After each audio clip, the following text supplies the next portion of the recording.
जय हिंद दोस्तों, मैं कमल धीमान केडी लर्निंग हब में आपका स्वागत करता हूं। तो जैसे कि बिहार पीसीएस के प्रीवियस ईयर क्वेश्चंस की घटना चक्र सीरीज चल रही थी ये, तो इसमें हम लोगों ने एंशिएंट हिस्ट्री कंप्लीट कर ली थी। एंशिएंट हिस्ट्री के सारे प्रीवियस ईयर के क्वेश्चंस कंप्लीट कर लिए थे और मिडिवल हिस्ट्री के क्वेश्चंस कंप्लीट कर लिए थे। और जैसे कि मॉडर्न हिस्ट्री के हम लोग क्वेश्चंस देख रहे थे और 78 तक क्वेश्चंस हम लोगों ने कंप्लीट कर लिए थे। तो 78 से आगे 79 से क्वेश्चंस आज हम लोग स्टार्ट करेंगे और 162 तक के क्वेश्चंस देखेंगे, ठीक है। क्योंकि मैंने बताया था इसमें 300 क्वेश्चंस मैंने उठाए हैं, ठीक है। कितने क्वेश्चंस उठाए हैं? 300 मोस्ट इंपोर्टेंट क्वेश्चंस उठाए हैं। और मेरा कहना ये है, अगर हिस्ट्री में से अगर हिस्ट्री का 90% क्वेश्चंस अगर आप यहाँ से सोल्व ना कर पाओ तो ये मेरी गारंटी है, ठीक है। इनसे बाहर नहीं जाने वाला है। आप ध्यान से इन क्वेश्चंस को देख लो, क्योंकि previous year questions Bihar PCS में बहुत पूछे जाते हैं, ठीक है। तो ये बिहार पीसीएस के लिए ही केवल स्पेशल नहीं है, ये उत्तर प्रदेश पीसीएस के लिए भी मोस्ट इंपोर्टेंट है।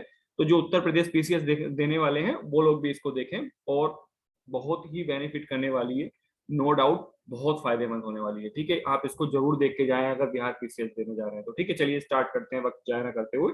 और मेरी एक छोटी सी रिक्वेस्ट आपसे ये है कि अगर आप चैनल पर नए आए हैं तो प्लीज उसको सब्सक्राइब कर दें और बेल आइकन को प्रेस कर दें, जिससे कि आने वाले वीडियो की आपको नोटिफिकेशन मिल सके। जैसे कि हम लोग उत्तर प्रदेश की धीए आईएएस की जो पीसी उत्तर प्रदेश पीसीएस की टेस्ट सीरीज निकाली है उसका सोल्यूशंस दे रहे हैं, ठीक है। उसका सोल्यूशन करा रहे हैं और भी उत्तर प्रदेश पीसीएस के लिए मोस्ट इंपोर्टेंट वीडियो आती रहती हैं।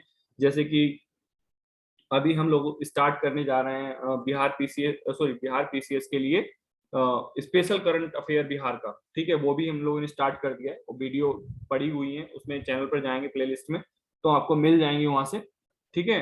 तो बेल आइकन को जरूर प्रेस कर दें इसलिए। और दूसरी बात ये है, वीडियो को शेयर जरूर कर दें, ठीक है, जिससे जितने लोग बिहार पीसीएस का एग्जाम दे रहे हैं उन लोगों तक ये पहुंच जाए, ठीक है। चलिए स्टार्ट करते हैं वीडियो को। तो 79 क्वेश्चन क्या कहता है? तो 79 क्वेश्चन कहता है राजा राम मोहन राय द्वारा ब्रह्म समाज की स्थापना की गई थी। तो ये कब की गई थी? तो ये 1828 में की गई थी ब्रह्म समाज की स्थापना, ठीक है। अगला क्वेश्चन देखेंगे, सती और गैर कानूनी सती और गैर कानूनी किसने घोषित किया था? तो सती को जो है गैर कानूनी किसने घोषित किया था? बेसिकली सती एक प्रथा थी जिसमें जिसका पति जिस स्त्री का पति जो है जिस स्त्री के पति की अगर मृत्यु हो जाती तो उस स्त्री को सती होना पड़ता था। तो इस प्रथा का जो है विरोध किया था, गैर कानूनी साबित किया था, ये विलियम बेटिंग ने जो है साबित घोषित किया था। और 1829 में इन्होंने जो है इस पे प्रतिबंध भी लगा दिया था। बेसिकली 1829 में केवल ये बंगाल पे लगा था, ठीक है। कहाँ पर लगा था? बंगाल में लगा था। और 1880 में आते आते ये दो प्रेसिडेंसियों पर और लागू कर दिया गया था, मुंबई प्रेसिडेंसी और मद्रास प्रेसिडेंसी पर भी लागू कर दिया गया था। चलिए आगे बढ़ेंगे। तो 81वां क्वेश्चन देखेंगे, प्रार्थना समाज के स्थापक कौन थे? ठीक है, प्रार्थना समाज के स्थापक जो है आत्माराम पांडुरंग थे और इन्होंने आचार्य केशव चंद्र सेन की प्रेरणा प्रेरणा लेकर जो है ये इन्होंने प्रार्थना समाज का स्थापना किया था, ठीक है। कब किया था? तो 1867 में किया था, ठीक है। 67 में किया था इन्होंने, ठीक है। मैं पेन का कलर चेंज कर लेता हूँ, ठीक है। 1 सेकेंड। ओके, चलिए आगे बढ़ेंगे। तो जल्दी जल्दी हम लोग ये खत्म करेंगे क्योंकि एग्जाम हमारा आने वाला है और मुझे 300 क्वेश्चंस जो है आपके लिए बताने हैं, ठीक है। चलिए आगे बढ़ेंगे। 19वीं शताब्दी के उत्तरार्ध में नव हिंदूवाद न्यू हिंदुज्म के सर्वश्रेष्ठ प्रतिनिधि थे। तो ये कौन थे? तो ये स्वामी विवेकानंद थे, ठीक है। कौन थे? स्वामी विवेकानंद थे। 1897 में इन्होंने रामकृष्ण मठ की जो है स्थापना की थी अपने गुरु के स्मृति में, ठीक है। चलिए आगे बढ़ेंगे। नेक्स्ट क्वेश्चन देखेंगे हम लोग 18। कौन सा? अच्छा, एक चीज और देखेंगे, इन्होंने जो है नवीन हिंदू धर्म को जो है हिंदू धर्म का प्रचार के लिए जो है 1893 में जो है वे शिकागो गए थे और शिकागो में पार्लियामेंट ऑफ रीजनल में अपना रिलीजन में अपना सुप्रसिद्ध भाषण दिया था इन्होंने, जो कि पश्चिमी संसार में सबसे पहली बार जो है भारत की संस्कृति की महत्ता को प्रभावकारी तरीके से देखा गया था, ठीक है, इनके भाषण के बाद में। चलिए आगे बढ़ेंगे। स्वामी विवेकानंद ने रामकृष्ण मठ की जो है स्थापना की थी, किस वर्ष की थी? तो ये 1897 में की थी, ठीक है। कब की थी? 1897 में। और स्वामी विवेकानंद का जो बचपन का नाम था वो क्या था? नरेंद्र नाथ दत्त था, ठीक है। जो आगे चलकर वे स्वामी विवेकानंद नाथ नंद बन गए थे, सॉरी, स्वामी विवेकानंद बन गए थे। चलिए आगे बढ़े। दयानंद सरस्वती द्वारा स्थापित है, तो ये आर्य समाज स्थापित किया गया था स्वामी विवेकानंद जी द्वारा। ठीक है, कब किया गया था? तो ये 1875 में किया गया था, बम्बई में आर्य समाज की स्थापना की गई थी। चलिए आगे बढ़े। किसने 1873 में सत्यशोधक समाज की स्थापना की थी? तो ये ज्योतिबा फुले ने की थी 1873 में। किसकी स्थापना की थी? तो सत्यशोधक समाज की स्थापना की थी। बेसिकली इन्होंने, जो इनका जन्म हुआ था, एक माली के घर पे जन्म हुआ था और 1827 में इनका इनका जन्म हुआ था। तो इन्होंने अपनी एक पुस्तक लिखी थी जिसका नाम था गुलामगिरी, जो कि 1872 में लिखी गई थी। उसमें यही बताया गया था जो पाखंडी ब्राह्मण हैं उनके अवसरवादी धर्म ग्रंथों से विभिन्न जातियों की रक्षा की आवश्यकता पर बल दिया जाए। ठीक है, और इन्होंने बहुत सारी ऐसी चीजें भी की थी, जो गुलाम लोग थे, जो नीची जाति के लोग थे, उनको ऊपर आने के लिए प्रेरणा मिले। ठीक है, इन्होंने प्रथम स्कूल की भी स्थापना की थी और बेसिकली सबसे ज्यादा जो इन्होंने जोर दिया था वो महिलाओं और जो नीची जाति के लोग थे उनकी एजुकेशन को लेकर बहुत बड़ा जोर दिया था कि महिलाओं का भी एक स्तर उस टाइम पे बहुत नीचे था, तो उस उनका स्तर ऊपर तक लाने के लिए इनका बहुत बड़ा योगदान भी रहा है। ठीक है, इसमें सत्यशोधक समाज की स्थापना किसने की थी? तो जैसे कि मैं बता चुका हूँ, ज्योतिबा फुले जी ने की थी। ठीक है, इसका ऑप्शन बी ऑप्शन होगा इसका। ठीक है, कौन सा ऑप्शन होगा इसका? बी ऑप्शन होगा। ठीक है, आगे बढ़ेंगे। थियोसॉफिकल सोसाइटी की स्थापना किसने की थी? तो थियोसॉफिकल सोसाइटी की स्थापना मैडम एचपी वाले टस्की ने की थी। ठीक है, ब्लावे टस्की ने की थी। ये कहाँ की थी, रहने वाली थी? तो ये एक सैनिक, अमेरिकी सैनिक अधिकारी थी, कर्नल थी बेसिकली। ठीक है, और इन्होंने ये स्थापना जो है 1875 में न्यूयॉर्क में की थी। ठीक है, आगे बढ़ेंगे। भारत राष्ट्रीय कांग्रेस की प्रथम महिला अध्यक्ष कौन थी? तो प्रथम जो महिला अध्यक्ष थी तो ये श्रीमती एनी बेसेंट थी। और बात करूं प्रथम भारतीय महिला अध्यक्ष की, तो वो कौन थी? तो ये कौन थी? सरोजनी नायडू थी। ठीक है, और एनी बेसेंट की बात करूं तो एनी बेसेंट जो है 1907 से लेकर 1933 तक थियोसॉफिकल सोसाइटी की भी प्रधान रही हैं। और 1916 में होम रूल लीग का गठन किया गया था। तो 1917 में भारतीय राष्ट्रीय कांग्रेस की पहली महिला अध्यक्ष बनी थी। कब बनी थी? तो 1917 में पहली महिला अध्यक्ष बनी थी भारतीय राष्ट्रीय कांग्रेस की। ठीक है, और अगली बात करूं तो जो भारतीय महिला, जो भारतीय पहली राष्ट्रीय महिला, सॉरी, भारतीय राष्ट्रीय कांग्रेस की पहली भारतीय महिला अध्यक्ष बनी थी वो 1925 में कानपुर अधिवेशन में बनी थी। ठीक है, 44वें अधिवेशन में कानपुर में बनी थी सरोजनी नायडू, जो कांग्रेस की प्रथम महिला अध्यक्ष बनी थी। ठीक है, और दूसरी महिला अध्यक्ष थी कांग्रेस की। भारत में नारी आंदोलन इनकी प्रेरणा से आरंभ हुआ था। तो किसकी प्रेरणा से आरंभ हुआ था? तो जो ज्योतिबा फुले की, इसमें ऑप्शन डी दिया हुआ है। बेसिकली बात करूं अगर मैं इनकी, तो रमाबाई, अगर इनकी जगह पर होता रमाबाई रनाडे, तो मैं ऑप्शन ए इसका जो है सही आंसर लगाता। ठीक है, चलिए। 1848 में उन्होंने लड़कियों के लिए एक स्कूल खोला था। ठीक है, और लड़कियों के लिए भारत का प्रथम स्कूल था। ठीक है, किसने खोला था? ये ज्योतिबा फुले ने खोला। चलिए, प्रार्थना समाज, यंग इंडिया और लोकहितवादी सत्यशोधक समाज, रहनुमाई, मजदेब सन सभा के निम्न विकल्पों में से संयोजक पहचानिए। तो इनके जो संयोजक थे, प्रार्थना समाज की जो स्थापना की थी पांडुरंगा ने की थी, और यंग इंडिया की जो स्थापना की थी तो ये यंग इंडिया की महात्मा गांधी जी ने की थी। ठीक है, और लोक हितवादी की जो स्थापना की थी तो गोपाल हरि ने की थी, गोपाल हरि देशमुख जी ने की थी। ठीक है, सत्यशोधक समाज की स्थापना तो आपको मैंने जस्ट अभी बताया ही है, ज्योतिबा फुले जी ने की थी। और मजदे वसन सभा की जो स्थापना की थी, रहनुमाई मजदे वसन सभा की जो स्थापना की थी वो नौरोजी फुरदौन जी ने की थी। ठीक है, नरोजी फुरदौन जी ने की थी। तो उसका ऑप्शन क्या हो जाएगा?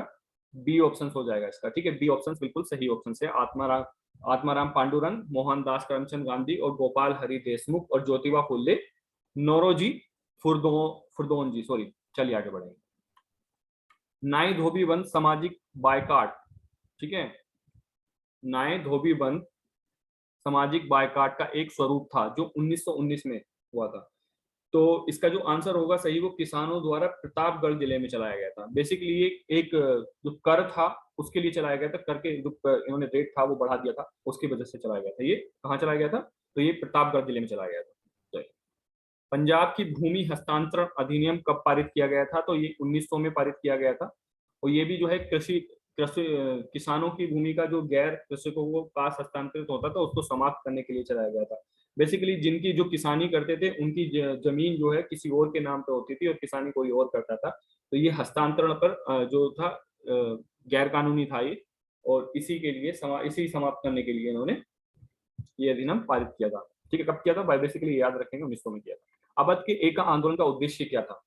तो उसका जो आंदोलन का उद्देश्य था लगान का नकद में परिवर्तन। ठीक है, तो ये इसका उद्देश्य था। ठीक है, बेसिकली ये एका आंदोलन जो है 1921 से 22 के नेतृत्व में चलाया गया था। पिछड़ी जाति के मदारी और पासी लोगों ने चलाया था। ठीक है, किया था इन्होंने। और किया कहाँ किया? मैं इसकी जगह भी बता देता हूँ कहाँ पर किया था। हरदोई, बाराबंकी, बहराइच और सीतापुर के क्षेत्र में किया गया था। ठीक है, और ये भी किसानों के द्वारा किया गया था और लगान के विरोध में किया गया था। स्वामी सहजानंद का संबंध है तो किससे है? तो बिहार के किसान आंदोलन के साथ है। तो ऑप्शन सी इसका जो है सही आंसर होगा। किसान के किससे आंदोलन के साथ है? तो बिहार प्रांतीय किसान सभा की स्थापना भी इन्होंने की थी। किसने? स्वामी सहजानंद ने की थी। ठीक है, और इनको किसान प्राण के नाम से जाना जाता है। ठीक है, किसानों के लिए इनका जो इनके प्रति समर्पित सेवा थी, तो इसीलिए इनका किसान प्राण के नाम से जाना जाता था।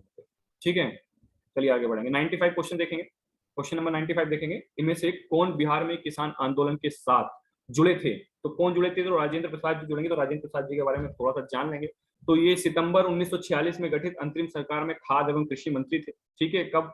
1946 में खाद्य एवं कृषि मंत्री थे। खाद्य एवं कृषि मंत्री थे। ठीक है, और दूसरी बात करूं इनकी में, तो ये संविधान सभा के अध्यक्ष भी थे। ठीक है, संविधान सभा के अध्यक्ष।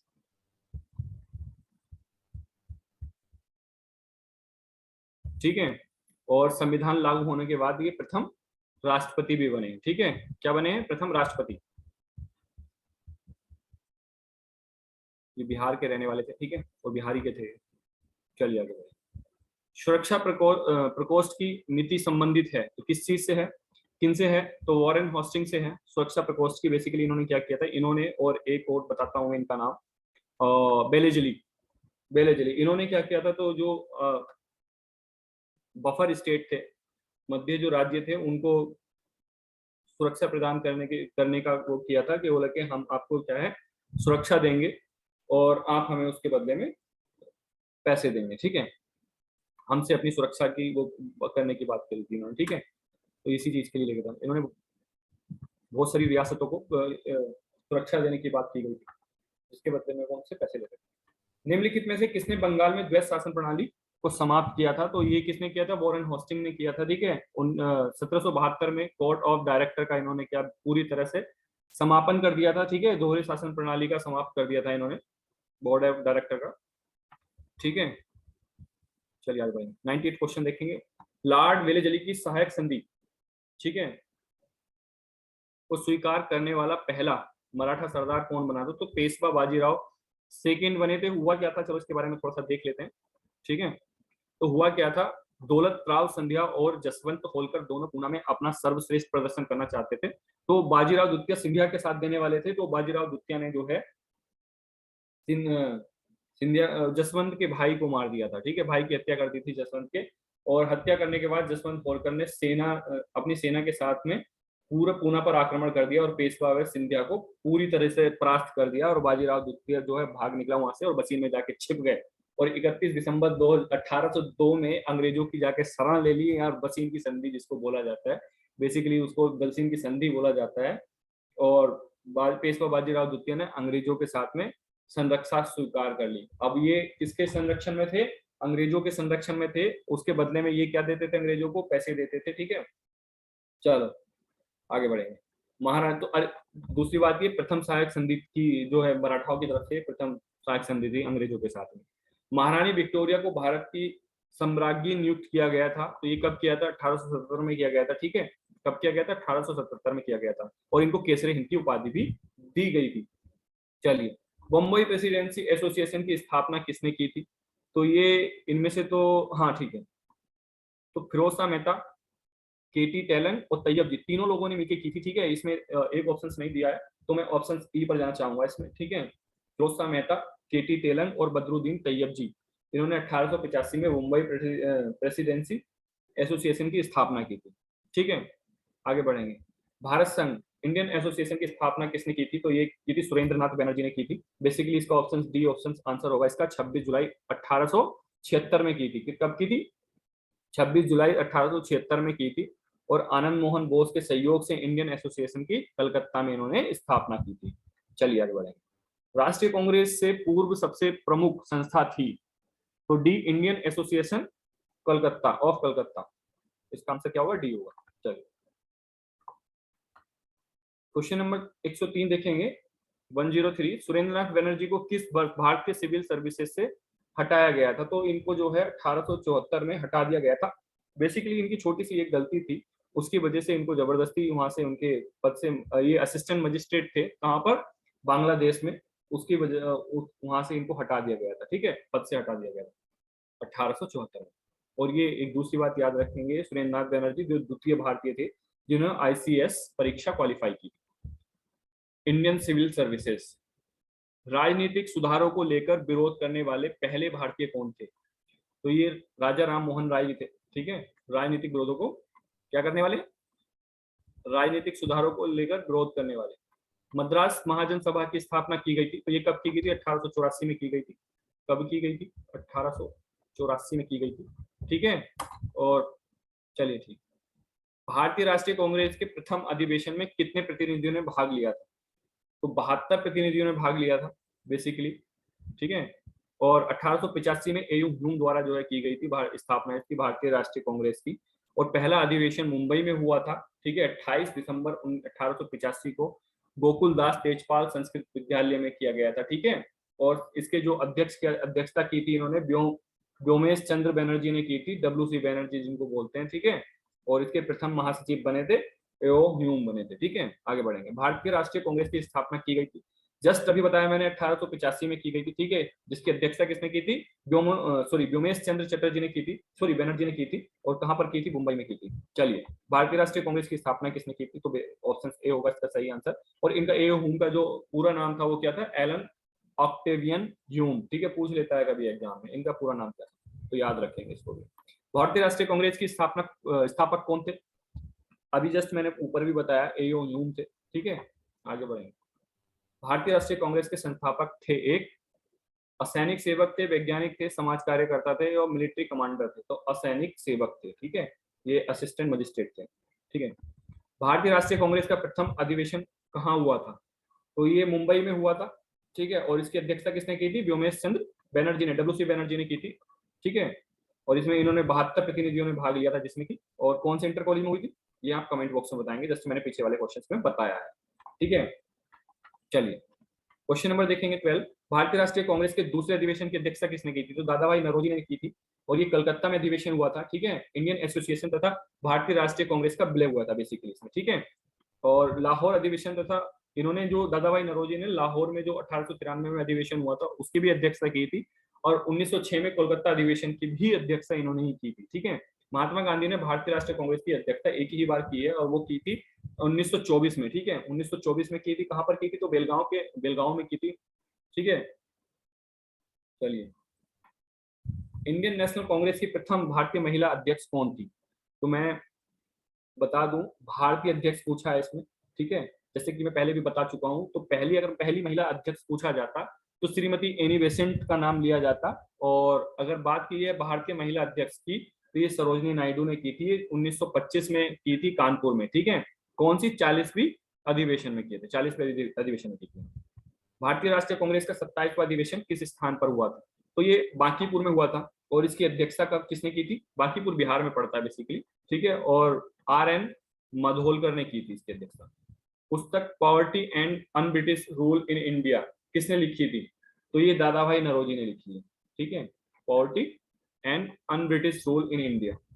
किसने कहा था? कांग्रेस आंदोलन न तो लोगों को द्वारा प्रेरित था और न ही यह उनके द्वारा सोचा या योजनाबद्ध किया गया था। ठीक है, तो ये किसने किया था? तो सर सैयद अहमद जी ने कहा था ये चीजें। किसने किया था? सर सैयद अहमद जी ने। क्वेश्चन नंबर 118 देखेंगे। मुझे विश्वास है कि कांग्रेस अपने विनाश की तरफ जा रही है और मेरी यह बड़ी इच्छा भारत में रहते हुए होगी कि इसके शांति प्रिय निधन के लिए इसका सहायक बनूंगा। ठीक है, तो ये किसने कहा था?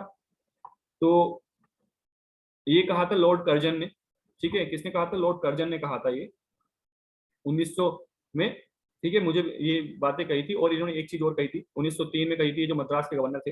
तो जब मैं भारत आया हूं मेरी नीति यही रही है कि किसी भी तरह कांग्रेस को नापुंसक बना दो, ठीक है, तो जो कि हो नहीं पाया। चलिए 1900 सॉरी 119वां क्वेश्चन देखेंगे। निम्न में से किस वायसराय के कार्यकाल में भारतीयों को राय बहादुर और खान बहादुर उपाधियां प्रदान करना प्रारंभ हुआ था? तो ये लॉर्ड लिटिन के काल में हुआ था, और लॉर्ड लिटिन के काल में ये एक एक्ट जो है पारित हुआ था, जिसको हम लोग वर्नाकुलर प्रेस एक्ट कहते हैं। इसमें क्या होता था, इसमें इनके खिलाफ कोई भी रीजनल लैंग्वेज में अपने अखबार में छाप नहीं सकता था, ठीक है। अधिकतर नरमपंथी नेता, अच्छा ये 1868 में हुआ था, ये बेसिकली इसका टाइम पूछ लेता है वर्नाकुलर एक्ट का ये कब पारित हुआ था, तो मैं बता दूंगा 1868 में हुआ था, सामने आ गया। तो अधिकतर नरमपंथी नेता थे, तो वो कहाँ थे? शहरी क्षेत्र से थे। अधिकतर जितने भी नरमपंथी नेता थे वो सब अधिकतर शहरी क्षेत्र से थे। जैसे कि बात करूं मैं किसकी, दादा भाई नौरोजी की, फिरोज शाह मेहता की, और दिनसा बाचा की, व्योमेश चंद्र बैनर्जी की, या सुरेंद्र नाथ बैनर्जी की, ठीक है, ये सब शहर से थे। निम्न में कौन उपग्रंथी नहीं भैया, उग्रपंथी होगा ये, ठीक है, ये गलत लिखा हुआ है, उग्रपंथी नहीं था। तो बाल गंगाधर तिलक तो उग्रपंथी थे, मदन लाल भी थे, बाल लाल पाल, ठीक है, तो ये तो वैसे ही थे। तो इसमें जो ऑप्शन डी होगा, गोपाल कृष्ण गोखले, ये नरम दल के नेता थे, ठीक है। भारत सेवक समाज की स्थापना किसने की थी? तो ये गोपाल कृष्ण गोखले ने की थी, ठीक है, पूना में 1909 में, ठीक है। गोपाल कृष्ण ने भारत सेवक मंडल की स्थापना की थी, ठीक है, वही आगे चल के भारत सेवक समाज बना। 123 क्वेश्चन देखेंगे। रजनी पाम दत्त ने कहा था वे साम्राज्यवाद से लड़ते भी थे और सहयोग भी करते थे।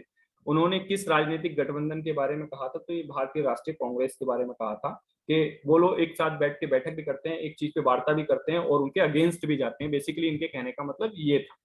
चलिए आगे बढ़े। भारतीय राष्ट्रीय आंदोलन गर्मपंथियों के प्रभावधीन आया, तो कब आया था? 1906 के बाद आया था, ठीक है। और कौन कौन थे ये गर्मपंथी दल में? तो बाल गंगाधर तिलक थे, लाला लाजपत राय थे, विपिन चंद्र पॉल थे, तथा अरविंद घोष ने मिलकर किया था, ठीक है। और इन्होंने किसने दिया था? बाल गंगाधर तिलक ने इसमें बोला था स्वराज मेरा जन्मसिद्ध अधिकार है और मैं इसे लेकर रहूंगा, ठीक है।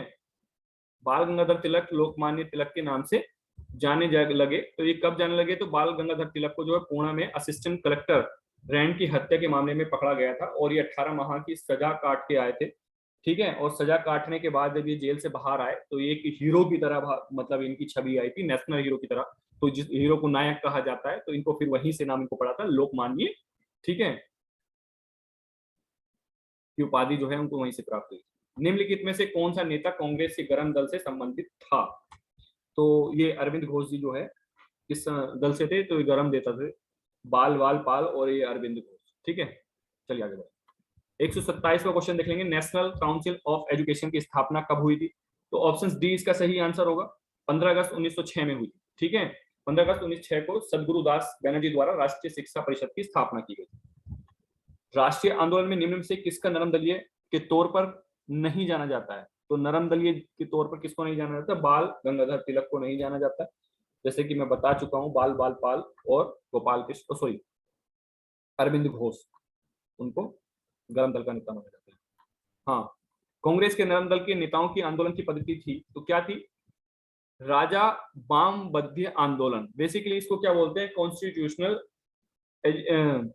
एजिटेशन बोलते हैं इसको, ठीक है। एजिटेशन का मतलब होता है मूवमेंट, ठीक है, मूवमेंट मतलब आंदोलन ही बेसिकली। अर्थात इसका मतलब मीनिंग ये था कि उसमें भारतीयों की भागीदारी की मांग करना, ठीक है, जनता में राजनीतिक जागरूकता का उत्पन्न करना, ठीक है।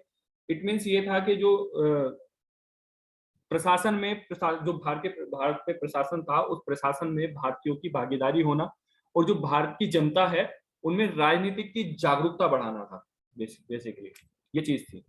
शेरे पंजाब के नाम से कौन मशहूर थे? तो ये शेरे पंजाब के नाम से लाला लाजपत राय जी जो है बहुत मशहूर थे, और इनका जो है पंजाब केसरी भी कहा जाता था इनको। तो साइमन कमीशन के विरोध में ये जुलूस के नेतृत्व में जो है इन पे लाठीचार्ज हो गया था, और लाठियां से घायल होकर ये जो है 27 नवंबर 1928 को उनका देहांत हो गया था, ठीक है। बेसिकली इन्होंने एक उस टाइम पे एक चीज कही थी, वो एक चीज बोली थी, मेरे शरीर पर पड़ी एक एक लाठी ब्रिटिश सरकार के ताबूत में एक एक कील का काम करेगी। ठीक है, ये बात इन्होंने बोली थी। ठीक है, ये पूछ लेता है सीधे सीधे क्वेश्चन में कि ये किसने पूछा बोला है, तो ये लाला लाजपत राय ने बोला है। फिर से बोल देता हूं, मेरे शरीर पर पड़ी एक एक लाठी ब्रिटिश सरकार के ताबूत में एक एक कील का काम करेगी। ठीक है, चलिए, अभिनव भारत को कौन सॉरी अभिनव भारत से कौन संबंधित है? तो बी डी सावरकर अभिनव भारत से संबंधित थे। ठीक है, इसकी स्थापना 1904 में हुई थी, और इसका कौन से स्थान पे हुई थी? तो ये महाराष्ट्र में नासिक में हुई थी। ठीक है, और इस बेसिकली ये मित्र मेला था, इन्होंने एक गुप्त सभा रखी थी, उसी उसी को जो है आगे चलकर अभिनव भारत में परिवर्तित हो गई थी। बेसिकली मुजफ्फरनगर में किंग्स फोर्ट की हत्या का प्रयास कब किया गया था? तो ये 1908 में किया गया था। 30 अप्रैल 1908 को बिहार में मुजफ्फरपुर में खुदीराम बोस और प्रफुल्ल चौकी ने जो है किंग्स फोर्ट पर बम फेंक दिया था। और बम फेंकने के बाद में हुआ क्या था, बेसिकली वो तो बच गए थे। ठीक है, लेकिन जो राष्ट्रीय आंदोलन के हमदर्दी थे मिस्टर कैनेडी, उनकी पत्नी और पुत्री की हत्या हो गई, वो सॉरी मृत्यु हो गई। निम्न में से कौन सा एक राष्ट्रवादी समाचार पत्र नहीं था? तो कौन सा नहीं था? द टाइम्स ऑफ इंडिया नहीं था। आगे बढ़ेंगे। 134 क्वेश्चन नंबर 134 देखेंगे, क्रांतिकारी गतिविधियों के साथ कौन सी पत्रिका जुड़ी थी? सॉरी जुड़ी नहीं थी। कौन कौन सी नहीं थी? तो ये यंग इंडिया जो थी, ये पत्रिका नहीं जुड़ी हुई थी। क्रांतिकारी गतिविधि ये गांधी जी द्वारा लिखी गई थी, और ये एक अहिंसक आंदोलन की सार्थक थी बेसिकली। ठीक है, नीचे दिए गए विकल्पों में से राष्ट्रवादी समाचार पत्रों द हिंदू केसरी, बंगाल हिंदुस्तानी सुधार सेवक के संपादक के नाम का सही संयोजन ज्ञात कीजिए। तो सुरेंद्र नाथ, ऑप्शन ए में दे रखा है इन्होंने, सुरेंद्र नाथ बैनर्जी और सुब्रमण्यम अय्यर, बाल गंगाधर तिलक, गंगा प्रसाद वर्मा, गोपाल कृष्ण गोखले। ठीक है, ये तो नहीं होगा। बाल गंगाधर तिलक, जी सुब्रमण्यम अय्यर, सुरेंद्र नाथ बैनर्जी, गंगा प्रसाद वर्मा, गोपाल, ये भी नहीं होगा भैया। ठीक है,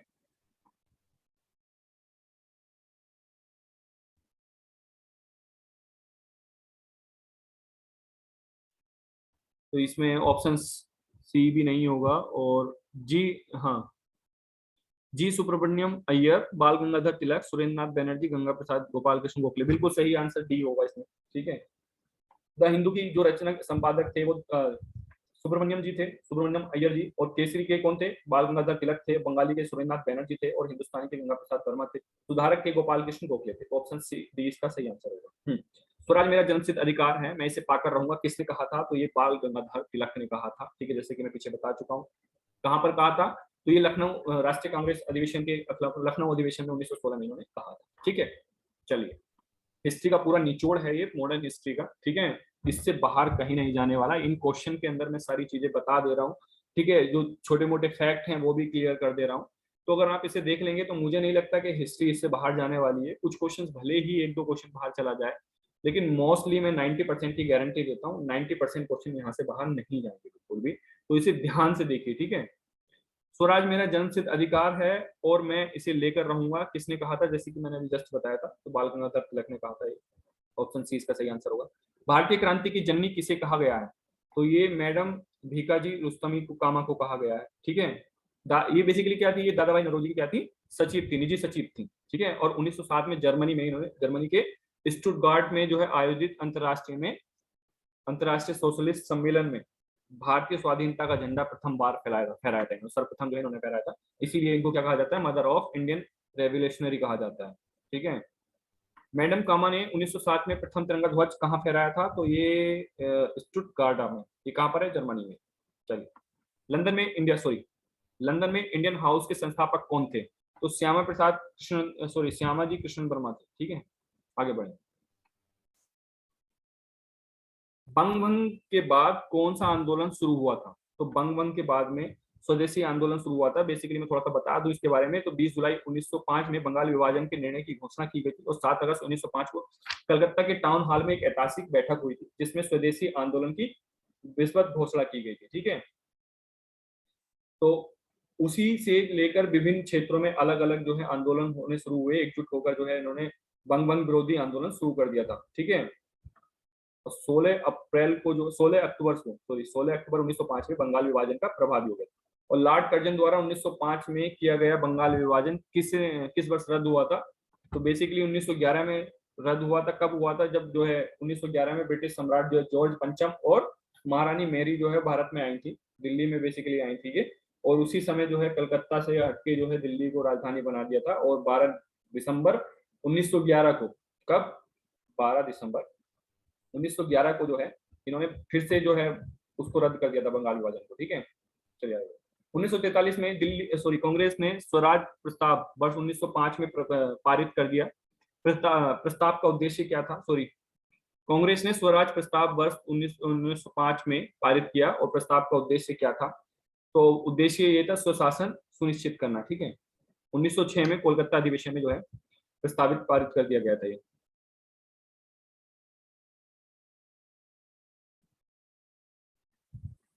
काकुरी ट्रेन डकैती कांड में किन क्रांतिकारियों को फांसी की सजा हुई, तो किस किस को हुई थी, तो रामप्रसाद बिस्मिल को हुई थी, असफुल्ला खां को हुई थी। हाँ, तो ए ऑप्शन का सही होगा, इन दोनों को हुई थी। तो अक्टूबर 1924 में, ठीक है, सची सचेंद्र सान्याल, रामप्रसाद बिस्मिल तथा चंद्रशेखर आजाद ने कानपुर में क्रांतिकारी संस्थान हिंदुस्तान रिपब्लिक एचआरए जो की स्थापना की थी। ठीक है, और 9 अगस्त 1925 को उत्तर रेलवे, जो कि उत्तर रेलवे था, एक काकोरी नाम की जगह है लखनऊ के पास में, वहीं पे 8 डाउन ट्रेन जो सहारनपुर से लखनऊ जाती थी, पैसेंजर ट्रेन थी ये, उसमें जो है सरकारी खजाने की लूट करनी थी। उसमें जो है ये तय किया था कि सरकारी खजाने को लूटा जाएगा, क्योंकि उसमें कुछ चंद सिक्के ही कुछ मिले थे, कुछ ज्यादा रुपए भी नहीं मिले थे। ठीक है, मतलब खरीद टाइप की मिली थी। और जिसमें रामप्रसाद बिस्मिल और आसाफुल्ला खां, रोशन लाल तथा राजेंद्र लाहड़ी को फांसी की सजा सुनाई गई थी। पकड़े गए थे 29 लोग पकड़े गए थे, और जिसमें से चंद्रशेखर आजाद फरार हो गए थे। ठीक है, हिंदुस्तान सोशलिस्ट रिपब्लिकन आर्मी के संस्थापक नेताओं में से एक थे, कौन थे, तो वे भगत सिंह थे। ठीक है, आगे बढ़ेंगे। निम्नलिखित पंक्तियों में किसने लिखा है, सरफरोशी की तमन्ना अब हमारे दिल में है, देखना है जोर कितना बाजुए कातिल में है। ये अजय देवगन ने तो बिल्कुल नहीं लिखा है। ठीक है, तो ये जो लिखा है किसने लिखा है, बिस्मिल जी ने लिखा है। ये हमारे हम सबके हीरो बिस्मिल ने लिखा है। ठीक है, क्या लिखा है, ठीक है, सरफरोशी की तमन्ना अब हमारे दिल में है, देखना है जोर कितना बाजुए कातिल में, फेमस, लेकिन अजय देवगन नहीं किया है। तो इनका नाम पूरा था बिस्मिल अजीमावादी। ठीक है, और ये वास्तविक नाम जो था इनका सैयद शाह मोहम्मद था, सैयद शाह मोहम्मद हसन था, और 1901 में ये पटना में जन्मे थे। ठीक है, पटना के पास जन्मे थे, 30 किलोमीटर, बेसिकली पटना ही बोलेंगे उसको। और ये एक उर्दू की गजल में लिखी गई एक पंक्ति थी। ठीक है, जो 1922 में काजुल अब्दुल गफ्फार की पत्रिका सभा में छपी थी। ठीक है, याद रखेंगे, इसको पूछ लेता है कभी। इकबाल इन सॉरी इनकलाब जिंदाबाद का नारा किसने दिया था, तो ये भगत सिंह ने दिया था। और ये लिखा हुआ था, ये मोहम्मद इकबाल के द्वारा लिखा हुआ था, लेकिन इसका जो यूज किया था पहली बार वो भगत सिंह ने किया था। ठीक है, भगत सिंह, राजगुरु तथा सुखदेव को फांसी कब हुई थी, तो ये 23 मार्च 1931 को हुई थी। पूरा देश इसको याद करता है। ठीक है, हिंदुस्तान सोशलिस्ट रिपब्लिक एसोसिएशन के 2 सदस्य भगत सिंह तथा बटुकेश्वर दत्त ने 8 अप्रैल 1929 को केंद्रीय विधानसभा में जो है बम फेंक दिया था। ठीक, बम फेंक दिया था इन्होंने, एक सेकेंड रुकेंगे, चलो ठीक है। तो इसमें क्या किया था, इन्होंने बम फेंक दिया था विधानसभा में, तो बम फेंकने में इनको जो है पकड़ लिया गया था, और उसके बाद इनको फांसी की सजा दे दी गई थी। तो 1930 में लाहौर षड्यंत्र कांड में का निर्णय आया, जिसमें भगत सिंह, राजगुरु और सुखदेव को फांसी की सजा सुनाई गई थी, और 23 मार्च 1931 को तीनों को फांसी दे दी गई। 1556 सरकार के विरोध में असेंबली में बम फेंकने का समय भगत सिंह की उम्र क्या थी, तो 21 साल से थोड़ी सी ज्यादा थी, 21 साल 3-4 महीने थी, ऐसी थी कुछ। 20वीं सदी के प्रारंभिक वर्षों में कांग्रेस में विभाजन की प्रक्रिया शुरू हुई, तो ऑप्शन डी इसका होगा सही आंसर, क्योंकि ये सारे थे उसके अंदर। कांग्रेस का आंदोलन की रणनीतियों पर, ठीक है, विभाजन की बात की थी, और कांग्रेस के आंदोलन में उद्देश्य को लेकर होती थी, और कांग्रेस आंदोलन में लोगों की भागीदारी पर भी ये बात होती थी। ठीक है, चलिए आगे बढ़ेंगे। क्वेश्चन नंबर 45 देखेंगे। मुसलमान यदि खुश और संतुष्ट है तो भारत में ब्रिटिश शक्ति का महत्तम बचा रहेगा। ठीक है, तो ये किसने कहा था, तो ये डब्ल्यू हंटर ने कहा था। ठीक है, द इंडियन मुसलमान अपनी पुस्तक लिखी थी इन्होंने, उसमें कहा था। ठीक है, ठीक है। किस वर्ष हिंदुस्तान रिपब्लिकन एसोसिएशन की स्थापना हुई थी, तो ये हुई थी 1924 में। ठीक है, किसने, कौन कौन थे इसके संस्थापक? तो सचिंद्र सान्याल थे, राम प्रसाद बिस्मिल थे, जोगेश चंद्र चटर्जी थे और चंद्रशेखर आजाद थे। आगे बढ़ेंगे। बंगाल विभाजन की घोषणा की गई थी, मैं पहले बता चुका हूं बंगाल विभाजन के बारे में, तो इसलिए आगे ज्यादा नहीं बताऊंगा। ऑप्शन ए था इसका, 19 जुलाई 1905 में हुई थी। 148 क्वेश्चन नंबर, करजन बाइली की हत्या के आरोप में किसे मृत्युदंड दिया गया था?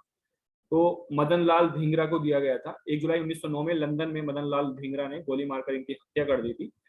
बाइली जो है प्रधानमंत्री के एक बॉडीगार्ड थे। ठीक है, मॉन्टेग्यू चेम्सफोर्ड की रिपोर्ट कब आई थी? तो ये भारत सरकार अधिनियम 1919 का आधार पर बनी थी। ठीक है, और पहली बार प्रांतों में द्वैध शासन लागू किया गया था इसी रिपोर्ट के अनुसार।